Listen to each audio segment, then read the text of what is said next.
Hello दोस्तों, स्वागत है आपका हमारे YouTube channel study for exam and knowledge में। मैं हूं आपका दोस्त अनिल। आज हम लोग डिस्कस करेंगे प्रकाश संश्लेषण के बारे में कि व्हाट इज़ द फोटोसिंथेसिस, प्रकाश संश्लेषण किसे कहते हैं, यह कितने स्टेप में पूरा होता है और इसको प्रभावित करने वाले कारक कौन कौन से हैं। इस पर हम लोग चर्चा करेंगे कि प्रकाश संश्लेषण क्या है, प्रकाश संश्लेषण क्या है और यह कितने स्टेप में पूरा होता है और इसको प्रभावित करने वाले कारक कौन कौन से हैं, इसके बारे में हम लोग देखेंगे। तो प्रकाश संश्लेषण एक ऐसी प्रक्रिया है, प्रकाश संश्लेषण एक ऐसी प्रक्रिया है जिसके द्वारा प्रकाशीय ऊर्जा को रासायनिक ऊर्जा में बदला जाता है। यानी प्रकाश संश्लेषण एक ऐसी प्रक्रिया जिसमें प्रकाशीय ऊर्जा को रासायनिक ऊर्जा में परिवर्तित किया जाता है। यानी जो प्रकाश होते हैं उसको हम प्रकाशीय ऊर्जा कहते हैं। प्रकाश छोटे छोटे बंडलों के रूप में चलते हैं जिसे हम फोटान कहते हैं।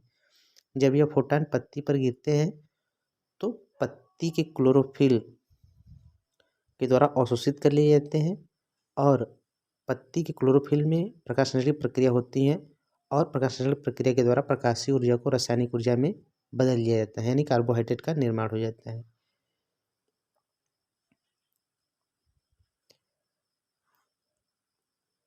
प्रकाश संश्लेषण की प्रक्रिया एक जटिल प्रक्रिया है। प्रकाश संश्लेषण की प्रक्रिया एक जटिल प्रक्रिया है जिसमें पौधे अपना भोजन का निर्माण करते हैं।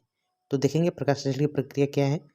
प्रकाश संश्लेषण एक जटिल प्रक्रिया है जिसमें पौधे वायुमंडल में जो कार्बन डाइऑक्साइड होता है उसका अवशोषण करते हैं विसरण प्रक्रिया के द्वारा। जो पत्ती में रंध्र होते हैं वह कार्बन डाइऑक्साइड गैस का अवशोषण करते हैं और जड़ों से खनिज लवण का अवशोषण होता है और यह जब क्लोरोफिल में पहुंचते हैं तो प्रकाश की उपस्थिति में प्रकाश संश्लेषण की प्रक्रिया संपन्न होती है और कार्बोहाइड्रेट का निर्माण होता है और इस प्रक्रिया में ऑक्सीजन गैस बाहर निकलती है। इस पूरी प्रक्रिया को हम प्रकाश संश्लेषण कहते हैं। इसका यह रिएक्शन है जो बेहद ही महत्वपूर्ण है। तो प्रकाश संश्लेषण की प्रक्रिया में एक प्रश्न ये बनता है कि प्रकाश संश्लेषण की प्रक्रिया में जो ऑक्सीजन गैस बाहर निकलता है वह किसके अवघटन से निकलता है। तो इसके विषय में सबसे पहले फॉन नील ने अपना विचार प्रस्तुत किया और बताया कि जो प्रकाश संश्लेषण की प्रक्रिया में ऑक्सीजन गैस बाहर निकलता है यह जल के अवघटन से बाहर निकलता है और रूबेन ने इनके विचारों की पुष्टि की। उन्होंने एक प्रयोग किया O18 आइसोटोप का। O18 आइसोटोप का उन्होंने प्रयोग किया। क्या किया उन्होंने कि जो पौधे को जल दिया जा रहा था उस पर एक मार्क लगाया, उसके यानी H2O जो ऑक्सीजन है, ऑक्सीजन के अणु पर O18 का एक मार्क लगाया और उसके बाद उन्होंने उसका अवलोकन किया। तो जो ऑक्सीजन गैस बाहर निकल रहा था उस पर यह आइसोटोप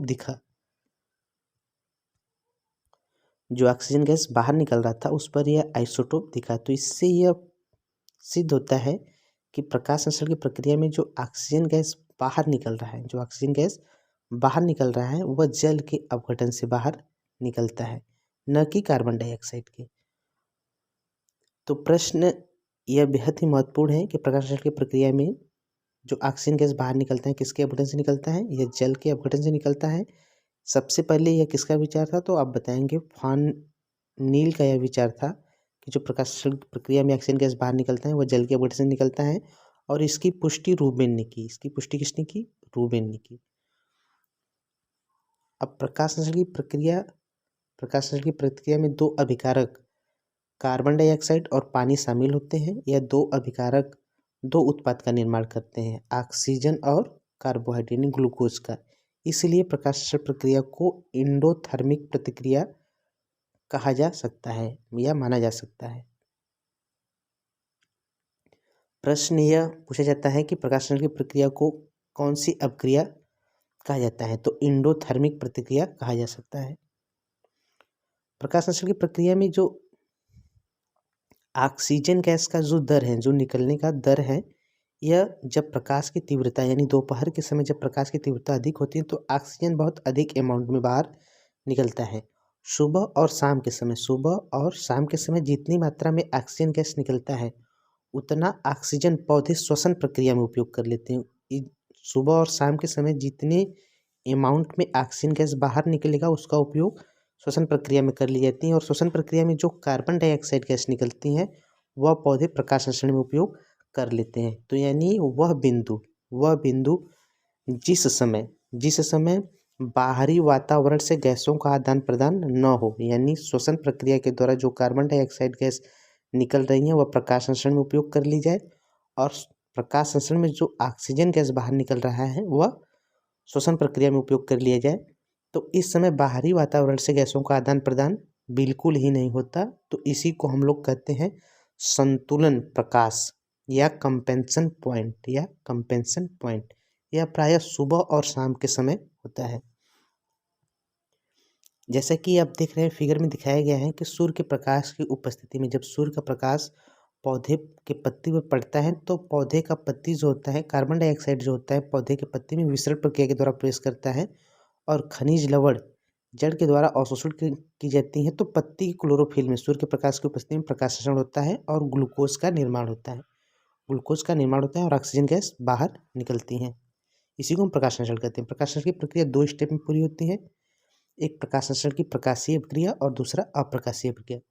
प्रकाश संश्लेषण की प्रकाशीय अभिक्रिया में प्रकाश की आवश्यकता होती है, जबकि प्रकाश संश्लेषण की प्रकाशीय अभिक्रिया में प्रकाश की आवश्यकता नहीं होती। प्रकाश संश्लेषण की प्रकाशीय अभिक्रिया हरित लवक के ग्रेना में संपन्न होती है और प्रकाश संश्लेषण की अप्रकाशीय अभिक्रिया हरित लवक के स्ट्रोमा में संपन्न होती है। यह बहुत ही महत्वपूर्ण प्रश्न है कि प्रकाश संश्लेषण की प्रकाशीय अभिक्रिया कहाँ पे संपन्न होती है, तो आप बताएंगे हरित लवक के ग्रेना में, जबकि अप्रकाशीय अभिक्रिया हरित लवक के स्ट्रोमा में संपन्न होती है।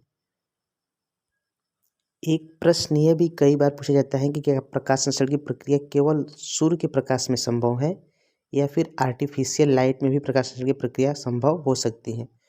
तो इसका उत्तर यह रहेगा कि प्रकाश संश्लेषण की प्रक्रिया प्रायः सूर्य के प्रकाश की उपस्थिति में होती है, लेकिन प्रकाश संश्लेषण की प्रक्रिया आर्टिफिशियल लाइट में भी संभव हो सकती है यदि पौधे को उचित तरंगदैर्घ्य का प्रकाश मिले। तो कुछ समुद्री शैवाल ऐसे भी होते हैं जो चंद्रमा के प्रकाश में भी प्रकाश संश्लेषण की प्रक्रिया कर लेते हैं, और इसलिए प्रकाश संश्लेषण की प्रक्रिया प्रकाश की उपस्थिति में आर्टिफिशियल लाइट में भी संभव है।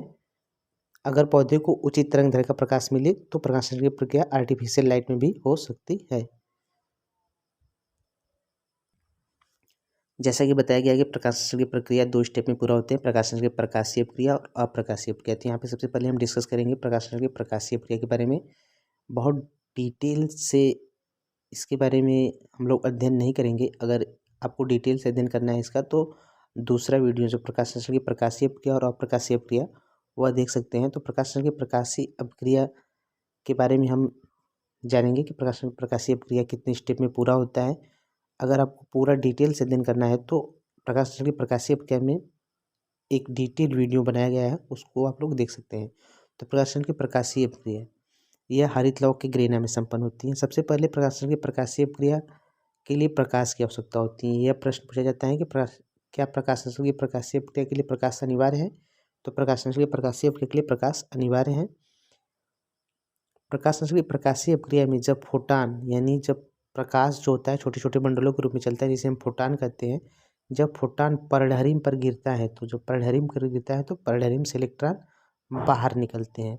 इलेक्ट्रॉन के बाहर निकलने से जो जल होता है उसका अपघटन हो जाता है। जल का अपघटन होने से ऑक्सीजन गैस बाहर निकल जाता है और NADPH का निर्माण होता है और प्रकाश फास्फेस्टीकरण की प्रक्रिया प्रारंभ हो जाती है। तो प्रकाश संश्लेषण की प्रकाशीय प्रक्रिया में जो मुख्य प्रश्न पूछे जाते हैं यह कहाँ पे संपन्न होता है, तो प्रकाशीय प्रक्रिया हरित लवक के ग्रेना में संपन्न होती है। इसमें जब फोटान परडहरिम पर गिरते हैं तो परडहरिम से इलेक्ट्रॉन निकलते हैं और जल का अपघटन होता है, ऑक्सीजन गैस बाहर निकलता है और NADPH का निर्माण होता है और प्रकाश फास्फेस्टीकरण की प्रक्रिया प्रारंभ होती है। अब हम लोग बात करेंगे प्रकाश संश्लेषण की अप्रकाशीय अभिक्रिया। प्रकाश संश्लेषण की अप्रकाशीय अभिक्रिया या डार्क रिएक्शंस। प्रकाश संश्लेषण की अप्रकाशीय अभिक्रिया के लिए प्रकाश की आवश्यकता नहीं होती, यानी डार्क रिएक्शन में प्रकाश की आवश्यकता नहीं होती। इसमें कार्बन फिक्सेशंस रिएक्शन की प्रक्रिया होती है। इसमें CO2 का स्वांगीकरण होता है और कार्बोहाइड्रेट का निर्माण होता है। इस प्रक्रिया में CO2 का स्वांगीकरण होता है और कार्बोहाइड्रेट का निर्माण होता है। प्रकाश संश्लेषण की अप्रकाशीय अभिक्रिया हरित लवक के स्ट्रोमा में संपन्न होती है। प्रकाश संश्लेषण की अप्रकाशीय अभिक्रिया हरित लवक के स्ट्रोमा में संपन्न होती है अब इसके बाद बात करेंगे हम लोग प्रकाश संश्लेषण को प्रभावित करने वाले कारक कौन कौन से हैं। प्रकाश संश्लेषण को प्रभावित करने वाले कई कारक हैं। प्रकाश संश्लेषण को प्रभावित करने वाले कई कारक हैं। पहले कारक की बात करें तो प्रकाश की तीव्रता। अगर प्रकाश पौधे को उचित दर से मिल रहा है तो प्रकाश संश्लेषण की प्रक्रिया बेहतर होगी, अच्छी होगी। यानी अगर प्रकाश की तीव्रता प्रारंभ में बढ़ाई जाए तो प्रकाश संश्लेषण भी बढ़ेगा। प्रारंभ में प्रकाश संश्लेषण का दर बढ़ाने से, प्रकाश की तीव्रता बढ़ाने से प्रकाश संश्लेषण का दर भी बढ़ता है। उसके बाद अगर प्रकाश संश्लेषण की तीव्रता बहुत अधिक हो जाए, अगर प्रकाश संश्लेषण की तीव्रता बहुत अधिक बढ़ा दी जाए तो प्रकाश संश्लेषण का दर कम हो जाता है, क्योंकि एंजाइम निष्क्रिय होने लगते हैं और प्रकाश संश्लेषण प्रभावित होता है। उसके बाद दूसरा बात करेंगे दूसरे पॉइंट की, तो CO2 की सांद्रता। वायुमंडल में कार्बन डाइऑक्साइड गैस की सांद्रता जब तक 300 से 400 ppm के आसपास तक बढ़ाई जाए तब तक तो प्रकाश संश्लेषण की गति बढ़ेगी। अगर प्रकाश संश्लेषण वायुमंडल में कार्बन डाइऑक्साइड गैस की मात्रा बढ़ रही है, लेकिन बढ़ने का जो दर है 300 से 400 ppm के बीच में है, तब तो प्रकाश संश्लेषण का दर भी बढ़ेगा। लेकिन अगर कार्बन डाइऑक्साइड गैस की सांद्रता वायुमंडल में अधिक बढ़ जा रही है तो रंध्र जो हैं वह बंद हो जाएंगे, जिसके कारण पत्ती के रंध्र जब बंद हो जाएंगे तो वायुमंडल से गैसों का आदान प्रदान नहीं हो पाएगा और प्रकाश संश्लेषण रुक जाएगा। यानी एक निश्चित सांद्रता तक CO2 की सांद्रता अगर बढ़ाई जाए तो प्रकाश संश्लेषण का दर भी बढ़ेगा 300 से 400 ppm के बीच में। लेकिन अगर CO2 की सांद्रता 400 ppm से अधिक होती है तो रंध्र जो पत्ती में उपस्थित होते हैं, जिसके द्वारा गैसों का आदान प्रदान होता है, वह बंद हो जाएंगे और प्रकाश संश्लेषण रुक जाएगा। क्योंकि गैसों का आदान प्रदान नहीं हो पाएगा तो प्रकाश संश्लेषण की प्रक्रिया प्रभावित होगी और वह रुक जाएगी। तापमान। प्रकाश संश्लेषण के लिए जो अनुकूलतम तापमान है 25 से 35 डिग्री सेंटीग्रेड के बीच में अगर तापमान है तो प्रकाश संश्लेषण उचित दर से होता रहेगा। लेकिन अगर तापमान 35 डिग्री सेंटीग्रेड से ऊपर अगर बढ़ाया जाए तो एंजाइम निष्क्रिय होने लगेंगे और प्रकाश संश्लेषण प्रभावित होगा और प्रकाश संश्लेषण का दर कम होने लगेगा। पानी। जो जल है वह एंजाइम को सक्रिय बनाए रखता है, जिसके कारण प्रकाश संश्लेषण संभव हो पाता है। और इसके साथ साथ जल प्रकाश संश्लेषण प्रक्रिया के लिए बेहद ही महत्वपूर्ण होता है, क्योंकि यह कार्बन डाइऑक्साइड के साथ मिल करके ग्लूकोज का निर्माण करता है। अगर जल नहीं रहेगा तो प्रकाश संश्लेषण रुक जाएगा। इसके बाद क्लोरोफिल। अगर पत्ती में क्लोरोफिल की संख्या बहुत कम है, तो प्रकाश संश्लेषण प्रभावित होगा, प्रकाश संश्लेषण कम मात्रा में हो पाएगा। अगर पत्ती में क्लोरोफिल की संख्या अधिक है तो प्रकाश संश्लेषण अधिक दर से होगा। जीव द्रव्य जो होते हैं एंजाइम को सक्रिय बनाए रखते हैं। अगर जीव द्रव्य की मात्रा में कमी होगी तो एंजाइम निष्क्रिय होने लगेंगे और प्रकाश संश्लेषण प्रभावित होगा। प्रकाश संश्लेषी उत्पाद, यानी प्रकाश संश्लेषण में जो कार्बोहाइड्रेट बन रहा है उसका अगर निरंतर स्थानांतरण नहीं होगा तो वह पत्ती में जमा होने लगेगा और स्टार्च के जमा होने के कारण प्रकाश संश्लेषण का दर कम होगा। पत्ती की आंतरिक संरचना। अगर पत्ती में रंध्र की संख्या कम है तो गैसों का आदान प्रदान उचित यानी बेहतर ढंग से नहीं हो पाएगा और प्रकाश संश्लेषण की प्रक्रिया प्रभावित होगी। प्रदूषण भी प्रकाश संश्लेषण को प्रभावित करते हैं, क्योंकि बहुत से पार्टिकुलेट पॉल्यूशन जैसे डस्ट, छोटे छोटे जो डस्ट होते हैं वह पत्ती की सतह पर बस जाते हैं, यानी जम जाते हैं, पत्ती की सतह पर आकर के एक सतह के रूप में निर्माण कर लेते हैं, जिसके कारण प्रकाश जो होता है वो क्लोरोफिल तक नहीं पहुंच पाता है और रंध्र जो होते हैं वह बंद हो जाते हैं और प्रकाश संश्लेषण की प्रक्रिया प्रभावित होती है। पत्ती की सतह पर डस्ट के जमा हो जाने के कारण रंध्र बंद हो जाते हैं और गैसों का आदान प्रदान नहीं हो पाता और प्रकाश संश्लेषण की प्रक्रिया बाधित होती है। तो आशा करते हैं कि आपको यह वीडियो पसंद आया होगा। अगर वीडियो पसंद है तो वीडियो को लाइक करें, शेयर करें और चैनल को सब्सक्राइब करें। Thanks for watching. धन्यवाद।